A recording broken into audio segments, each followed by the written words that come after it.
well? Yeah? No? Yeah, okay. Well, I have a question for you then. Why are you here?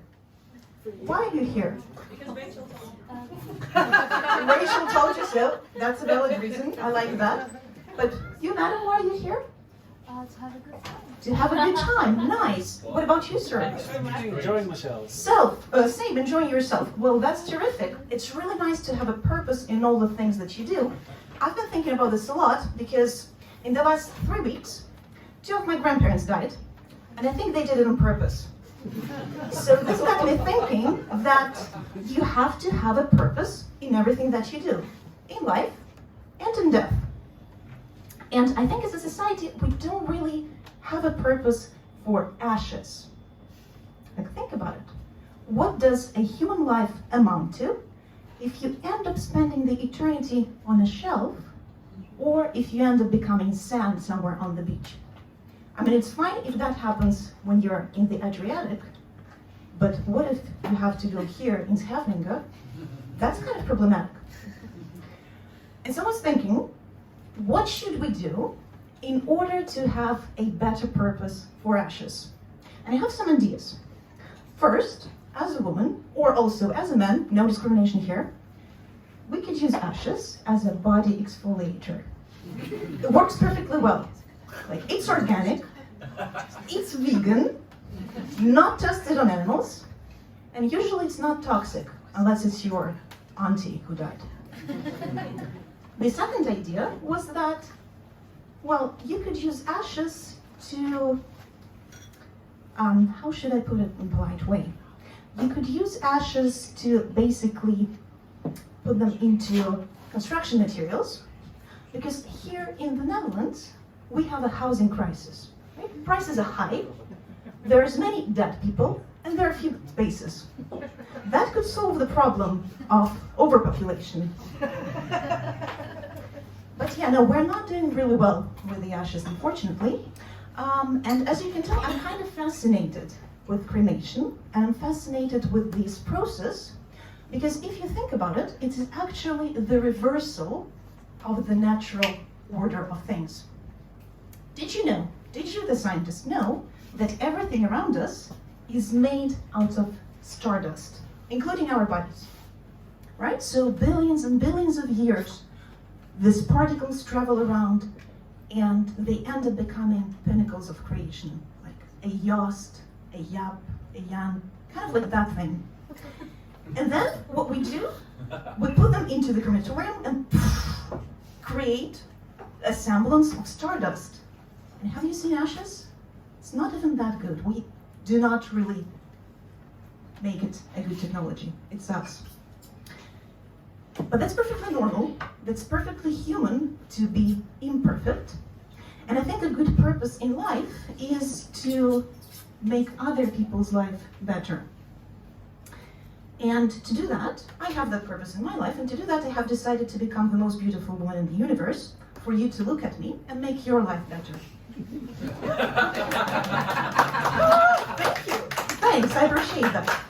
There is, however, a problem with that, and the problem is that there are quite, because by definition I have to be the most beautiful woman on Earth as well, right? There are quite a few beautiful women here on this planet.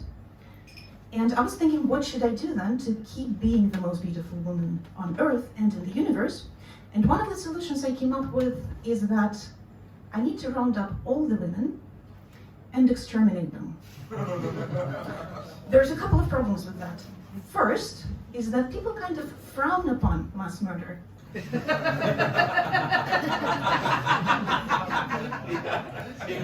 Yeah, not that they actually do anything about that, but frown upon, that's uncomfortable. And second, like, imagine all of these women, how many ashes that is going to produce. And nobody is taking care of the housing crisis, so what do we do with that? Nothing really. Yeah, being the most beautiful woman on Earth is difficult, and it's also difficult for your love life.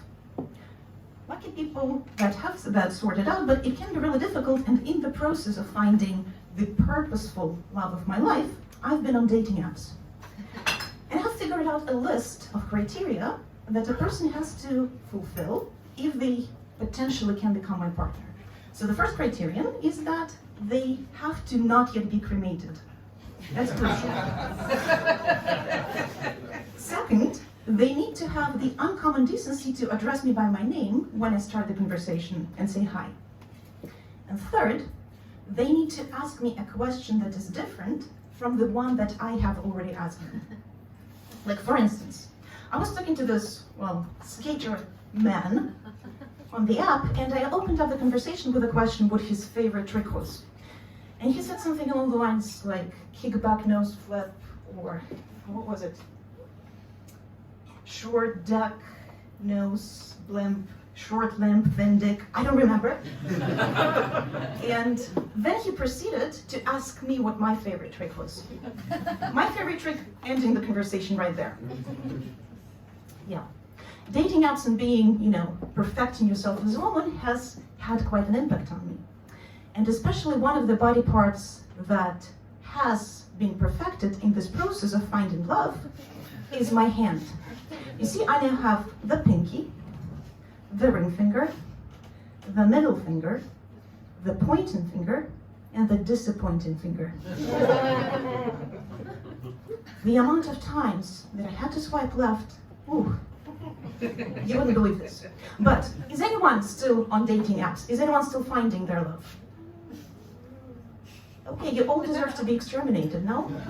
But if you have friends that are on dating apps, I want to give you guys an idea of giving them some hope. I have actually met my husband on a dating app. Yeah, I have met him on the dating app, and from the moment I saw his pictures and I saw his bio, I knew this was a guy that I could marry. It was perfect. It was just meant to be.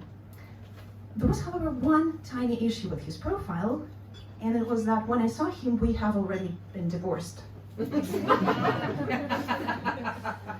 I did not expect love here, but I was looking for compassion.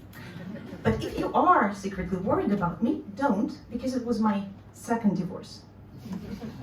You see, you have to be very purposeful about the ways that you go around your love life. And some people date to have friends with benefits, perfectly normal.